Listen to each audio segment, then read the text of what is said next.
18-month highs. Crude oil prices up 70% higher than this time last year, now back above $87 a barrel, and the national average for gasoline nearly $2.83 a gallon. And our lawmakers and their government-owned, union-friendly corporate cousins are intent on raising gas prices even more to pay for even bigger government. Chris Horner from the Competitive Enterprise Institute. Are they A, hell-bent on destroying small businesses, B, insane, Chris, or C, all of the above? Probably a combination. I think there's two things at work here. I'm not sure it's driven by so much an animus towards small business as it is a replication of the old model from earlier in the last century, whereby the progressives used tie-ups with big business to advance the status agenda while keeping competition out of the big business's way.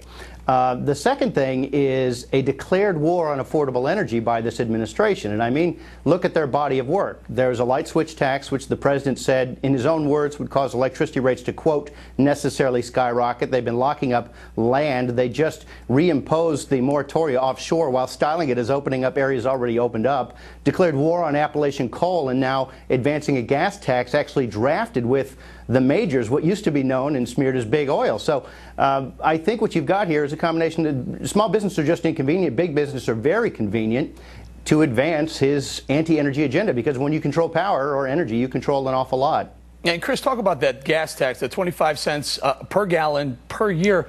That's quite a bit of money. That's like a tax right to the bottom line, right to the consumers who have to put gasoline in their tanks every day. How much is that? Well, Al Gore says, he told the Financial Times in the November 4th, 5th, 2006 weekend edition that the Democrats lost control of Congress over what he called a pathetic 5-cent a gallon tax in 1993 after the failure of their first run at cap and trade called BTU.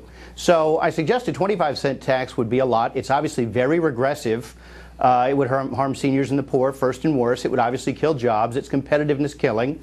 The Secretary of Energy said that we need to find a way somehow. In an interview with the Wall Street Journal, he said somehow we need to get our gas taxes up to a level with Europe's. Now that can be $8, even $11 a gallon if we spike again in some countries. So what's the difference when we all pay the same for a barrel of oil? Of course, the difference is tax. The president said he wanted to use cap and trade to, quote, raise billions. He obviously seeks to use a gas tax to raise billions too, but we know who it harms.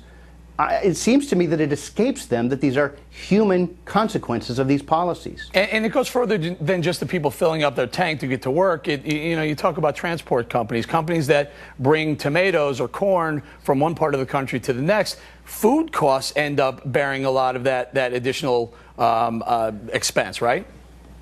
Oh, the cost of energy is embedded in everything. The Obama administration has said they want energy costs to skyrocket. This is one of a suite of policies designed to do that. Remember the ethanol price spikes and how it led to the increase in the cost of everything, particularly food that had some other elements in there, why the cost of milk, chicken, eggs, and everything else went up. But you're talking about a very inflationary tax in addition to being regressive, because the cost of energy is embedded in everything. And remember, our country was designed around automobility. This is not Europe. This is very different. You're talking about serious human consequences, and of course, jobs will leave. We have steel jobs in Kentucky thanks to Europe's cap and trade scheme. Don't think that those jobs won't leave. All right, Chris, what about why would a Democrat, Republican, independent sign on to this bill or propose this bill? I mean, I get the Democrats who want a tax to pay for some of the program, but where is the independent and where is Mr. Lindsey Graham? Why is he signing on?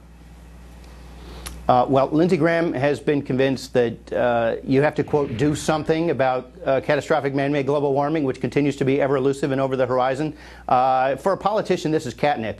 It's a so-called problem that nothing ever proposed would actually detectably impact. I don't know if people have discussed that very openly, cap and trade, Kyoto. Nobody says those would have a detectable impact. So there's always more to do, always more giant squirrel wheel factories to put up in your district to produce electricity, apparently, always more grants, research centers, and so on. A problem that's never solved, always a well to go to. But the revenues are also very seductive to politicians at a time, particularly when we are facing essentially bankruptcy. The state is absolutely, we're bordering on bankruptcy, and they're looking at revenues. And Chris, you touched on a very important point. It seems like all of them are more than willing to slap this tax on, but there seems to be a long line down Washington, down whatever street in Washington, saying, hey, we have a great idea how you can spend some of this money. Everyone seems to want to get a piece of the money.